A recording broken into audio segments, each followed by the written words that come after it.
전남 동부권의 명산인 백운산의 활용도를 높이기 위해서 다양한 정책이 추진되고 있습니다. 최근에는 지역 관광 활성화를 위해 백운산의 시설 확장과 정비에 초점이 맞춰지고 있습니다. 김종수 기자가 보도합니다. 섬진강을 품에 안고 지리산을 마주하며 해발 1,200여 미터로 전남에서 가장 높은 광양 백운산. 한라산과 함께 온대에서 한대에 이르는 천여 종의 다양한 식생이 보존되면서 생태계 보호구역으로 지정받았습니다. 특히 휴양림 등 산림자원이 소득 창출로 이어지면서 지역 경제에도 적지 않은 영향을 끼치고 있습니다. 이런 가운데 백운산의 활용도를 높이기 위해 다양한 변화가 시도되고 있습니다. 자연 경관을 토대로 시설 투자를 강화해 체험형 관광에 물꼬를 트겠다는 겁니다. 최근 새 단장을 마치고 문을 연 백운산 치유의 숲입니다. 앞으로 참사리 관광을 주제로 방문객들에게 다양한 즐길거리를 제공할 계획입니다. 도심을 벗어나 빽빽한 수목들을 등에 업고 펼쳐지는 치유 활동은 몸과 마음을 다듬어주고 우리하고 닮은 게 곧 산림이고 곧 나무입니다. 서로 이제 되뇌면서 한번 소통해 보시기 바랍니다. 자기야 사랑해 가면 돼요. 네, 그죠? 깔끔한 시설에서 이루어지는 색다른 체험들도 방문객들의 발길을 멈추게 합니다. 이번 시설 개장이 정체 수준이었던 관광객 수 증가에 도움이 될지도 관심사입니다. 특히 지역민들로 채워졌던 체류 관광 형태를 넘어 관광객 다변화에 새로운 계기를 마련했다는 평가도 나오고 있습니다. 백운산 하면 왠지 아름답고 깨끗한 느낌 외에 단조롭던 느낌도 있었는데 휴양뿐만 아니라 산림 치유도 받을 수 있게 되었습니다.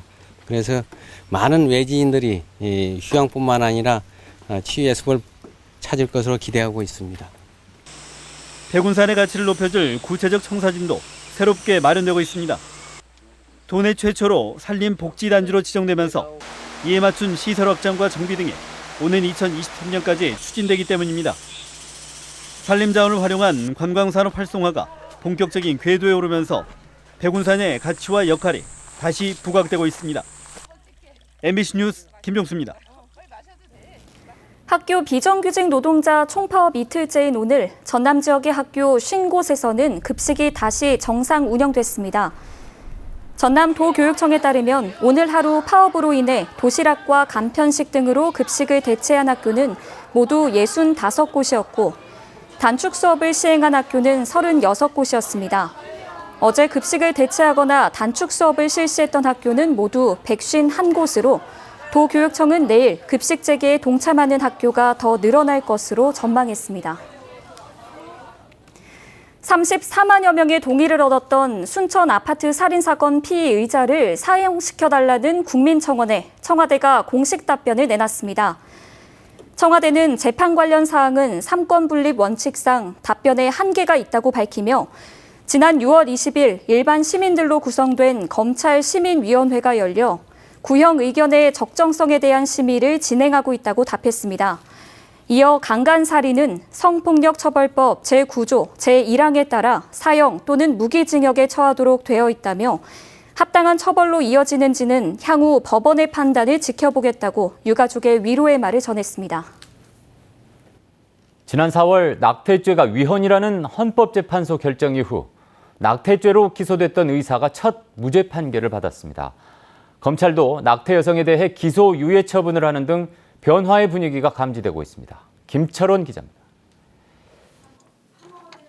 광주의 한 산부인과 의사인 정모 씨는 2013년 11월부터 2015년 7월까지 67차례에 걸쳐 임신부들의 낙태를 도왔습니다. 이 사실이 적발돼 낙태죄 등으로 기소된 정 씨는 지난해 1심에서 징역 1년에 집행유예 2년, 그리고 의사 자격정지 1년을 선고받았습니다. 정 씨는 1심 재판이 진행 중이던 지난 2017년 낙태죄가 임신부의 자기 결정권을 침해한 위헌이라며 헌법소원 심판을 청구했습니다. 이후 헌법재판소는 청구를 받아들여 지난 4월 낙태죄 위헌 결정을 내렸습니다. 석 달 뒤 열린 재판에서 항소심 재판부는 위헌 결정에 따라 정 씨에게 무죄를 선고했습니다. 그 헌법 불합치 결정은 기본적으로 위헌 결정이기 때문에 형벌 규정에 대한 위헌 결정은 그 소급하여 무효로 된다고 규정이 되어 있습니다. 그 죄에 대해서는 무죄로 판결했습니다. 이번 법원의 낙태죄 무죄 판결은 지난 4월 헌법재판소의 헌법 불합치 결정 이후 여성이나 의사에게 내려진 첫 번째 무죄 판결입니다. 검찰도 헌재 결정 이후 낙태죄로 입건된 여성들에 대해 기존과는 다른 처벌 기준을 마련했습니다.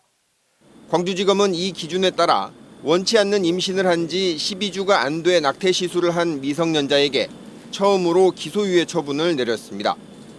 헌법재판소가 내년 12월 31일까지 낙태죄 조항을 개정하라고 한 상황에서 법원과 검찰의 이 같은 판결과 처분은 앞으로도 계속될 것으로 보입니다.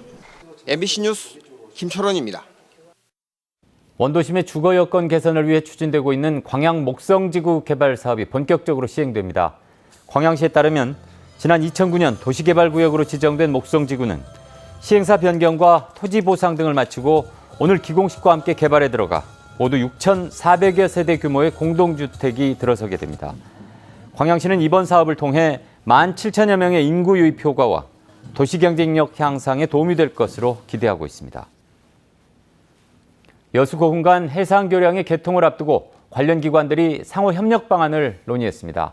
익산지방국토관리청과 여수시 고흥군은 최근 업무 협의를 갖고 여수 고흥 간 해상교량의 12월 개통을 앞두고 관광객 증가에 따른 편의시설 추가 설치와 연계 지방도 정비, 경관 조명 설치 등에 대한 협력 방안을 논의했습니다.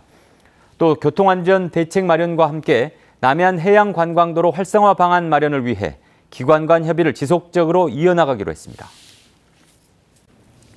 서울에도 여순사건 유족회가 창립돼 여순사건 특별법 제정에 속도를 낼 수 있게 됐습니다. 여순사건 수도권 유족 30여 명과 시민단체는 오늘 서울에서 열린 발족식에서 여순사건 서울유족회를 창립하고 이자훈 일본 오사카 서울서림 대표를 초대 회장으로 전현직 국회의원 13명을 고문단으로 위촉했습니다. 여순사건 서울유족회는 오는 10월 초 민주사회를 위한 변호사 모임과 함께 여순사건 재심 청구를 조직적으로 전개할 예정이며 추모 문화제와 사진전 등 각종 관련 행사도 지원할 예정입니다. 고흥군이 민선 7기 1주년을 맞아 군정발전 군민 100인 토론회를 가졌습니다. 오늘 토론회는 민선 7기 1주년을 맞아 지난 1년 동안의 주요 성과를 공유하고 초고령화 사회 대비책, 농수산물 가공 유통 확대 방안, 고흥 구도심 활성화 정책 등 지역 현안에 대한 의견을 나누고 정책 방향을 설정하는 자리가 됐습니다. 고흥군은 오늘 토론회를 통해 도출된 군민들의 다양한 의견을 군정에 적극 반영하기로 했습니다.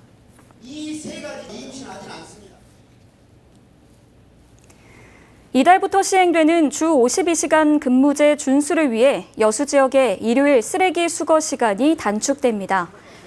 여수시는 오는 7일 일요일부터 오전 5시에서 오후 4시까지이던 관광지와 상가 밀집 지역의 쓰레기 수거 시간을 오전 9시까지만 단축 시행하기로 했습니다. 여수시는 지난 2013년부터 관광객들이 방문하는 구간에 대해서는 일요일에도 오후까지 쓰레기를 수거해 왔습니다.